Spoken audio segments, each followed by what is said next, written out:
Confluent avec Catherine Égaud et Mathieu Lavigne.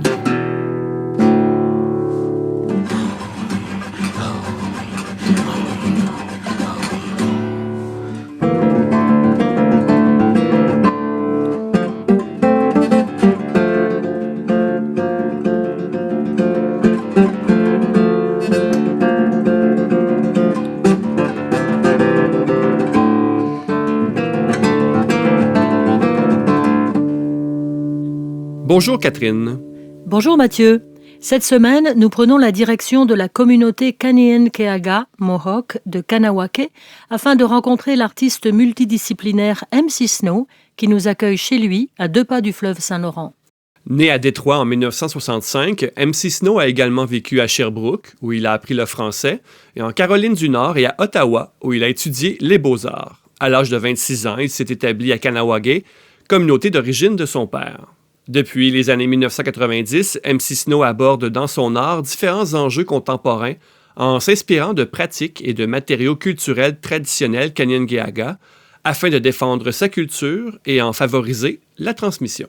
MC Snow a été invité en 2023 à la Biennale des métiers d'art de Paris qui mettait en lumière des artistes et créateurs autochtones du Québec. Il a également participé récemment à l'ambitieux projet d'art urbain Parcours Pile, nos récits, notre voix, et présente actuellement au Musée McCord et jusqu'en août 2024 l'exposition Présence du passé.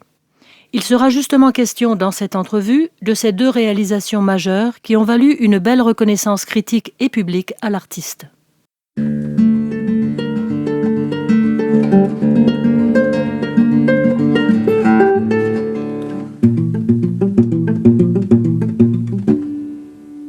MC Snow, quoi?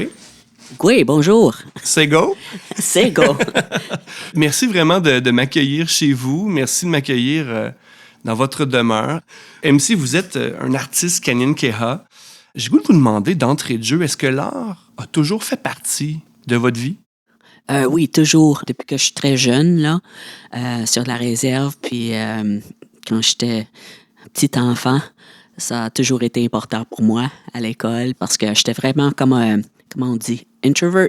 Oui, introverti. Introverti. Mm-hmm. Donc, à la place d'avoir beaucoup d'amis, je faisais de l'art. Je dessinais, je colorais, puis je jouais avec ma plasticine. Oui. Ouais. Oh oui, et ça reste un peu dans votre art aussi. Est-ce qu'on vous voit souvent travailler ça n'a pas changé beaucoup. Avec vos mains? Je travaille avec mes mains encore, oui.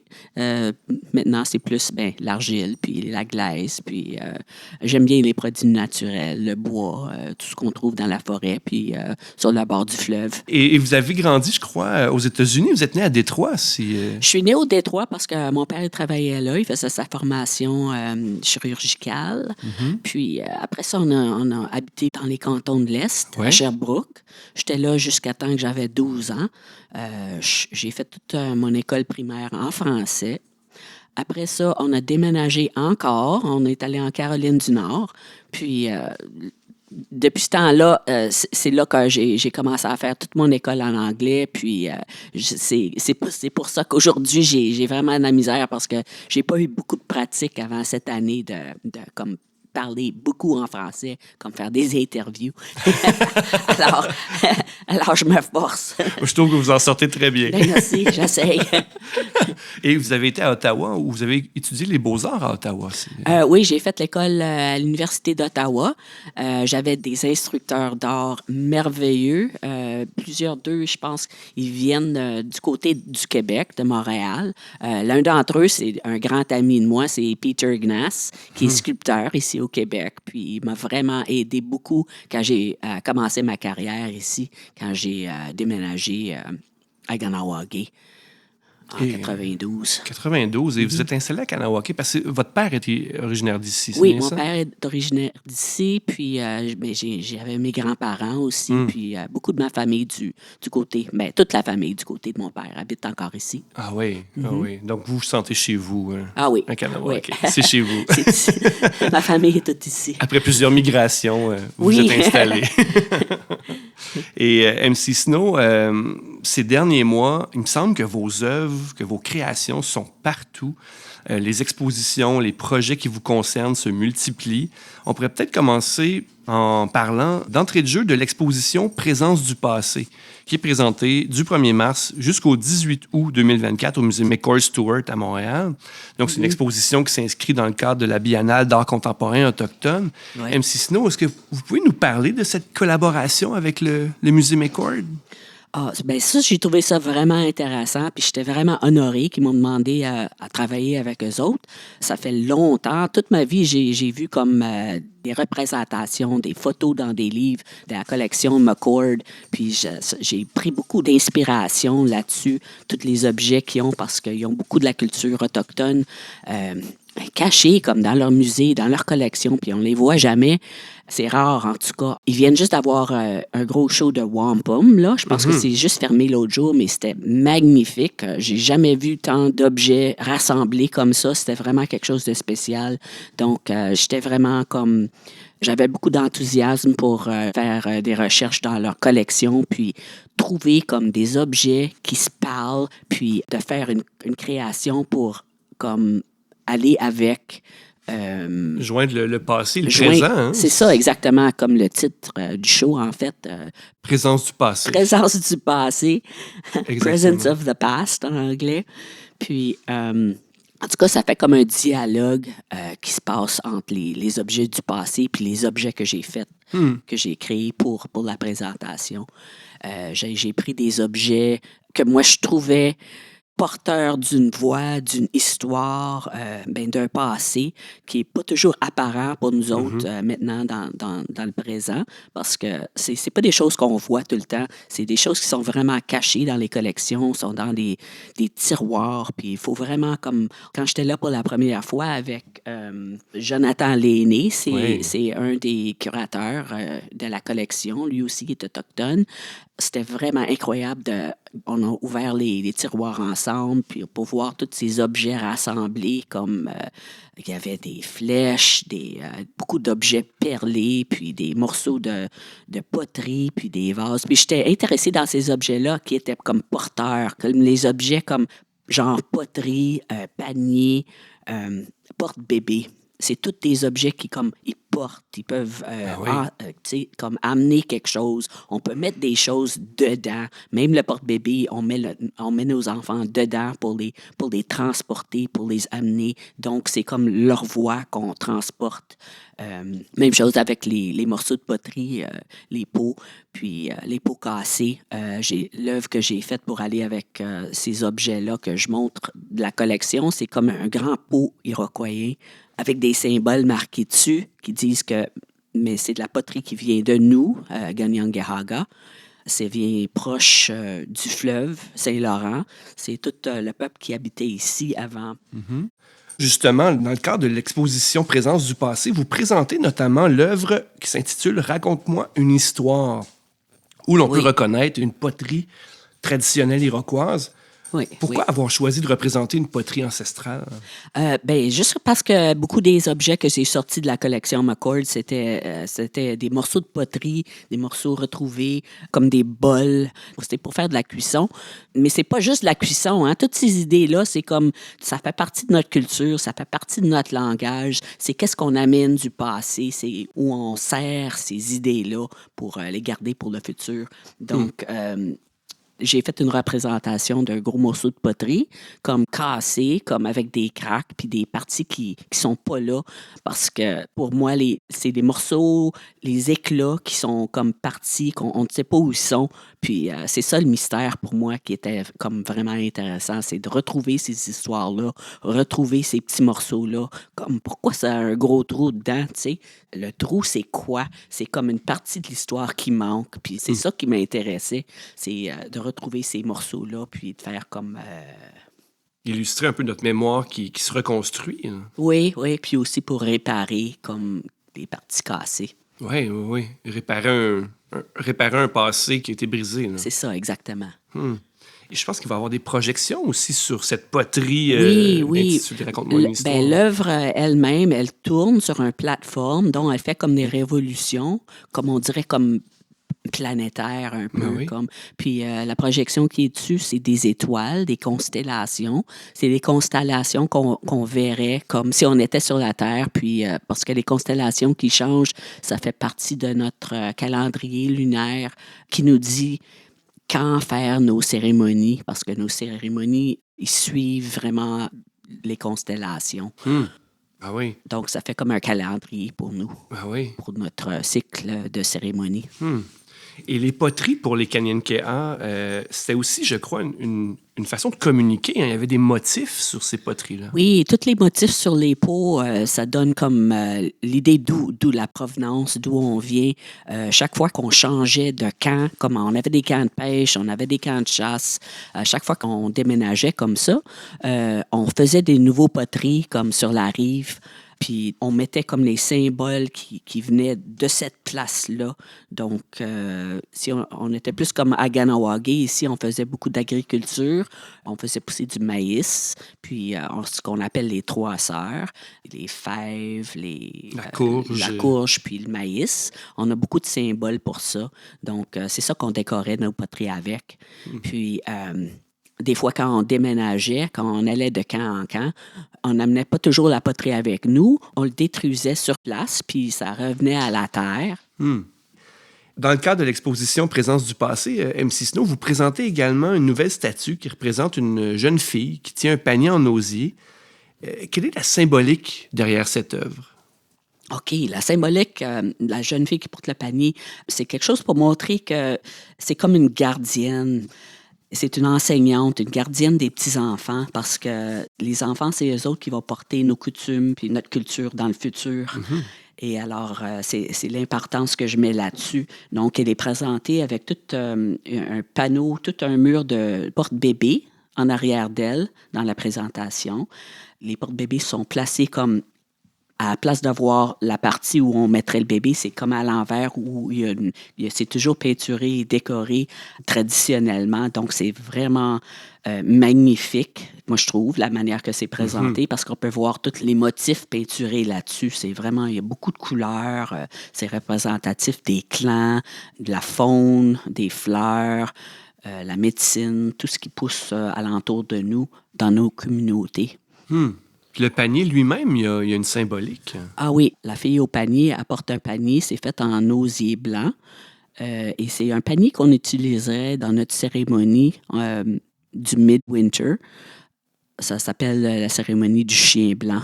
Et c'est une cérémonie qu'on fait à chaque année pendant le temps de l'hiver, quand les journées sont vraiment courtes. Donc, il n'y a pas beaucoup de lumière, c'est pas vraiment éclairé. Et on fait ça, c'est comme une action de grâce où on donne...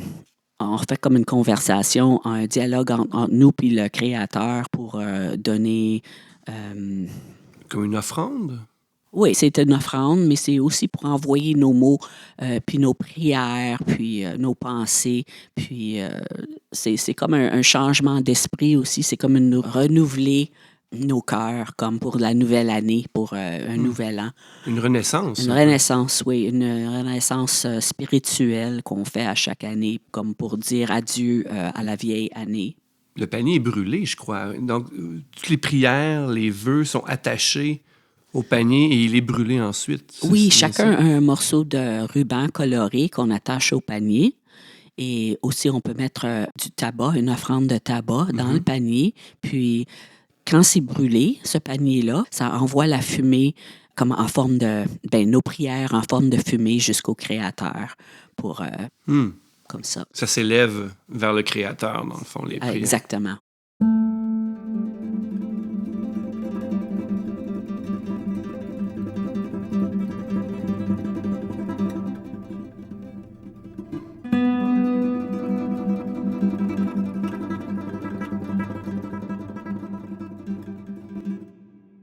MC Snow, il y a un autre énorme projet sur lequel vous avez travaillé durant plusieurs années qui a été lancé officiellement en juin 2023. C'est le Parcours Peel, qui est intitulé Nos récits, notre voix. C'est une commande de la Ville de Montréal sur laquelle vous avez travaillé en dialogue avec l'artiste alloctone Kira Revenko. Oui, oui.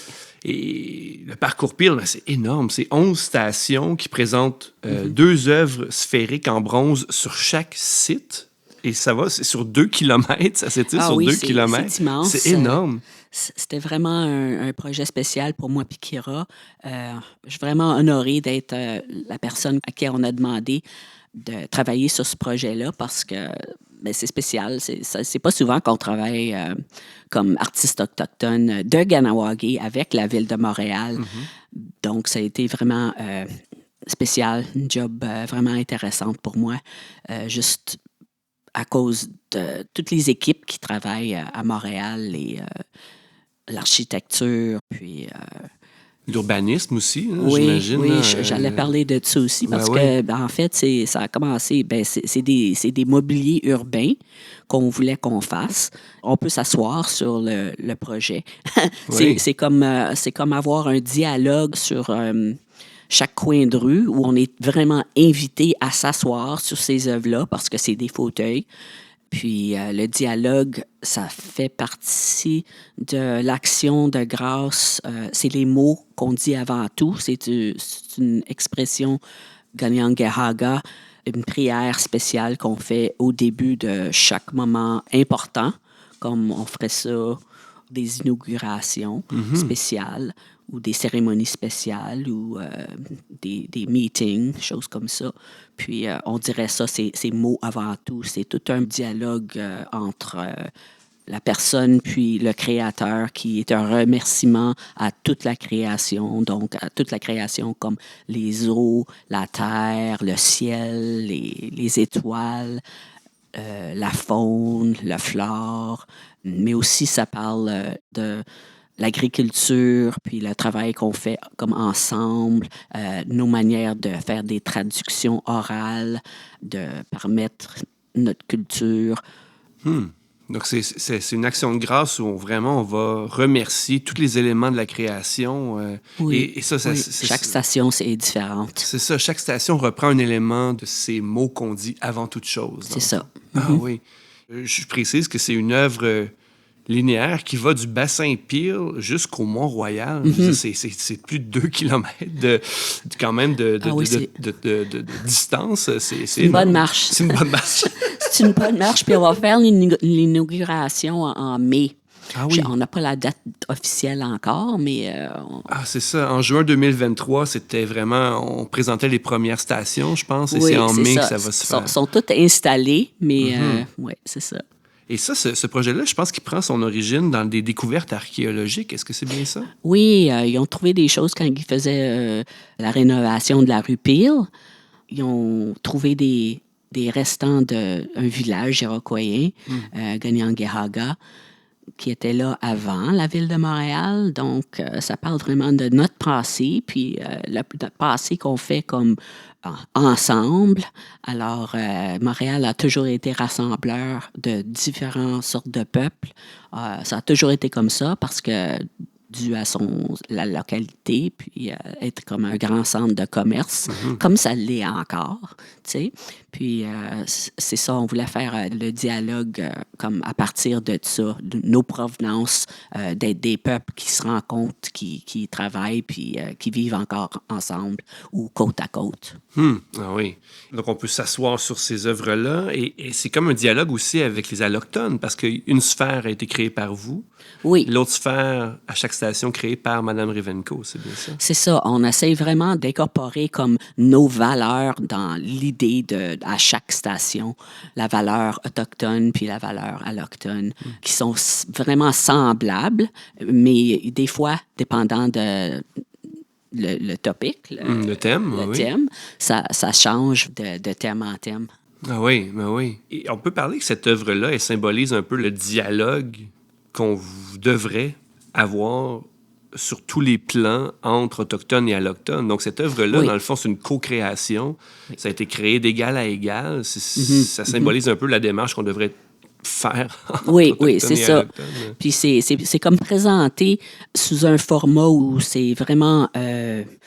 on est invité par la pièce de s'asseoir. C'est pas comme on n'est pas forcé, on est invité. On essaie de mettre ça comme dans un espace, c'est vraiment un espace neutre où on peut se trouver confortable, comme littéralement on est assis face à face pour être capable de se comprendre mieux, puis faire une communication importante comme ça. Une vraie rencontre. Oui.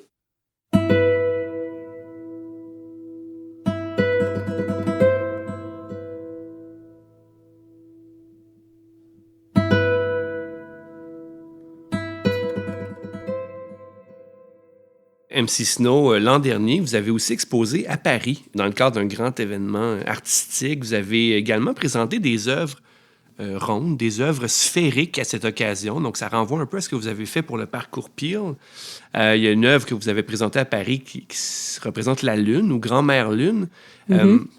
Qu'est-ce que vous inspire, ce format-là de la sphère? Ben, c'est ça, on dirait que je suis un peu fixée sur les sphères, là. Ça fait depuis, ça fait 7-8 années que je travaille sur le projet de la rue Peel. Donc, c'était des sphères. À chaque jour, je travaillais sur des sphères. J'étais un peu comme fixée là-dessus. Je le suis encore, mais quand j'ai fait comme la démarche pour le sphère que j'ai faite pour Paris, c'était plus pour explorer l'intérieur du sphère. Donc, j'ai fait, c'est comme une représentation d'une petite planète, on dirait, comme explosée. Puis, on peut vraiment comme se mettre à l'intérieur. C'était comme une œuvre qui, pour moi, représente comme une éclosion, vraiment comme un changement, faire éclore des idées comme ça. Oui. Ah oui, la symbolique est forte. Ça doit être intéressant de participer à des événements internationaux et de témoigner à l'étranger de la culture Kanien'kehá:ka, montrer qu'elle est toujours vivante, qu'elle se conjugue au présent. Oui, je trouve que c'est vraiment important, puis spéciaalement de nos jours, là, avec la vérité puis la réconciliation, parce que on a finalement comme une voix, puis c'est important qu'on ait la chance de l'apprendre, puis de l'utiliser. Donc, c'est ça. On est allé en groupe, puis on a eu vraiment... C'était vraiment une grosse opportunité de pouvoir se parler aux gens de l'Europe, mais aussi de se rencontrer comme face à face avec les autres artistes du Québec. C'était vraiment intéressant parce que même si on habite ici, c'est pas souvent qu'on se rencontre des fois à Kahnawake. C'est vraiment, je commence juste comme seulement dans les couples d'années qui passent là, à travailler vraiment avec d'autres artistes de la communauté, d'autres artistes du Québec. Puis, auparavant, je faisais jamais ça parce qu'on ne connaissait pas les moyens. On n'avait pas les outils pour faire ça. Puis les lieux. Les liens, puis tout ça. Oui. Ouais. Ah oui. Alors, c'est vraiment important, puis vraiment intéressant. Puis, faire des collaborations comme ça. Ben oui, le dialogue se vit au niveau artistique. Oui. Maintenant, il s'agit de le vivre aussi au niveau social, politique, économique. Ouais. Ah oui. Et MC Snow, en juin 2021, il y a une magnifique statue représentant Sainte Catherine Tekakwitha qui a été dévoilée, qui a été installée dans la cathédrale Marie-Reine du Monde à Montréal. Oui. Cette statue, c'est une autre de vos œuvres. Lors de ce dévoilement, vous avez mentionné que Catherine est une figure importante pour vous. Qu'est-ce que représente Catherine Tekakwitha pour vous? Ma famille est de background vraiment catholique. Alors, depuis que je suis petit, ça a toujours... Les histoires de Catherine Tekakwitha était partout, vraiment, parce qu'à Kahnawake, c'est ici qu'elle est venue s'installer, parce qu'auparavant, elle habitait plus dans le sud. Ce qui est toujours aux États-Unis, disons. Oui, aux États-Unis, puis elle est venue ici parce que... beaucoup de gens sont venus ici pour s'installer à Kahnawake parce que... pour être capable de faire leur connexion avec les chrétiennes. Oui, donc ils vivent leur catholicisme. Vivre leur catholicisme, puis parce que c'était pas toujours bien vu par beaucoup de membres de la communauté. Donc, ils sont venus ici pour avoir la freedom. La liberté. La liberté de pratiquer leur religion. De pratiquer leur religion, c'est ça. Oui. Elle était vraiment figurante dans ma famille. On racontait toujours ses histoires. Puis pour moi, je la voyais comme plus comme une femme à qui elle avait vraiment tellement de foi. J'ai toujours été marquée par son indépendance de son cœur, puis qu'elle était toujours là pour faire qu'est-ce qu'elle voulait, puis qu'est-ce qui était dans son foi. Puis, tu sais... Elle avait son propre chemin. Là. C'est vraiment... C'est ça. C'est... Oui, elle n'avait pas peur de prendre son chemin, puis de la garder, puis... Oui. Vous avez tenté de représenter ça dans votre statue, cette force de caractère-là de Kateri? Définitivement, oui. La force de son caractère, son intégrité spirituelle qui ne pouvait pas être branlée. Être affecté ou sa dignité, là, vraiment. Là. Oui. Oui. Alors ça c'était comme un feeling important pour moi. Donc, cette statue-là, elle représente ça. Là. Elle encapsule, en quelque sorte, cette intégrité spirituelle que vous voyez en Kateri. Oui. C'est une œuvre qui est disponible, donc on peut aller voir cette magnifique statue dans la cathédrale Marie-Reine du Monde à Montréal. Et MC Snow, vous créez également de magnifiques objets en tissu, des vêtements. En plus de travailler avec des perles, avec le cuir, vous créez notamment des vêtements utilisés dans le cadre de Power. Oui. Comment les Power viennent nourrir votre créativité, puis j'imagine aussi votre spiritualité? Je pense que c'est important de continuer nos traditions, puis les Power, ça nous donne une opportunité de continuer à faire nos arts, puis de continuer à utiliser notre langage, puis de promouvoir nos danses spéciales, puis aussi de garder comme une communication ouverte, le temps de comme expériencer comme la joie, juste la joie de vivre, puis d'être encore ici, puis de donner nos remerciements au Créateur. Je pense que j'ai toujours créé on appelle ça des regalia, nos objets spirituels qu'on met quand on va danser au powwow. Je l'ai construit encore pour mes enfants. J'en ai 4.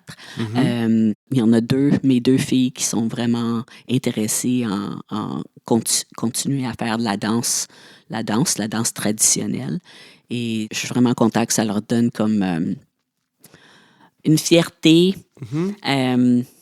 Ça doit vous rendre fier aussi, parce qu'elle porte une culture. Là. C'est comme si elle s'engage pleinement dans la culture qui est la leur. Oui, qu'elle soit vraiment engagée dans leur culture, c'est vraiment important pour moi, puis est vraiment super important pour eux autres aussi, je pense.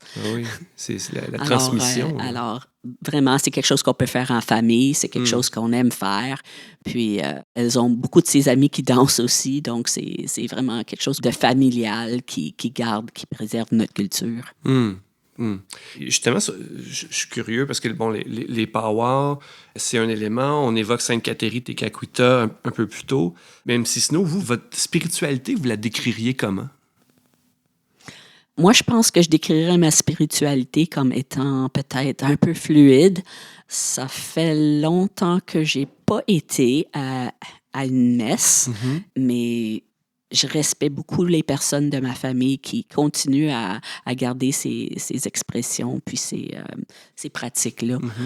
J'aimerais peut-être un de ces jours avoir le courage de recommencer, moi aussi.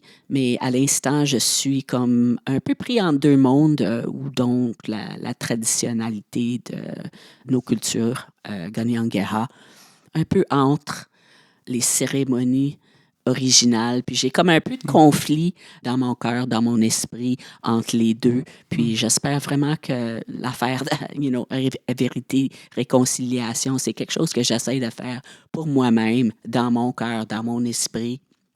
Et ça fait partie de mon trajet, mon parcours personnel à moi. Vraiment éclairant, merci. Et MC Snow, comment se porte l'art autochtone au Québec? Est-ce qu'il y a des lieux d'exposition pour les artistes autochtones, des galeries qui vous soutiennent? Est-ce qu'il y a des programmes de soutien à la création? Ah, mais oui, il commence à en avoir de plus en plus. À Montréal, récemment, on a la galerie Goué-Goué qui se situe à la galerie Art-Mur. Commence à en avoir de plus en plus, puis ça nous donne vraiment... C'est bon pour spécialement nos jeunes artistes qui commencent, là, parce que c'est vraiment leur job de les encourager, puis ça, c'est ça quelque chose qu'on ressent vraiment, puis qui nous aide dans notre pratique. Ben oui. Ben, MC Snow, vraiment un immense merci pour votre accueil chez vous. Merci vraiment de nous avoir accueillis à Kahnawake. C'est vraiment une joie de discuter avec vous. Niawa? Niawa, merci beaucoup, Mathieu. Merci, un grand merci. Puis on va aller voir vos œuvres. Merci. Merci.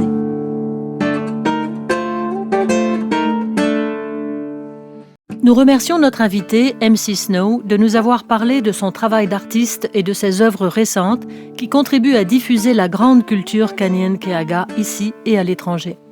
L'émission Confluent est produite par Mission Chez Nous. Vous souhaitez en savoir plus sur cet organisme de solidarité chrétienne avec les premiers peuples?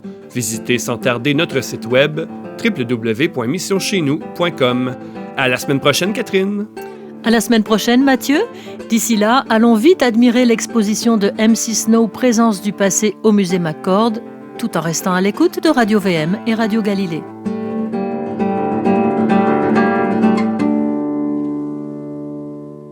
Cette émission est produite par l'organisme Mission Chez Nous avec le généreux soutien financier des Oblates franciscaines de Saint-Joseph et la Fondation Lucien Labelle.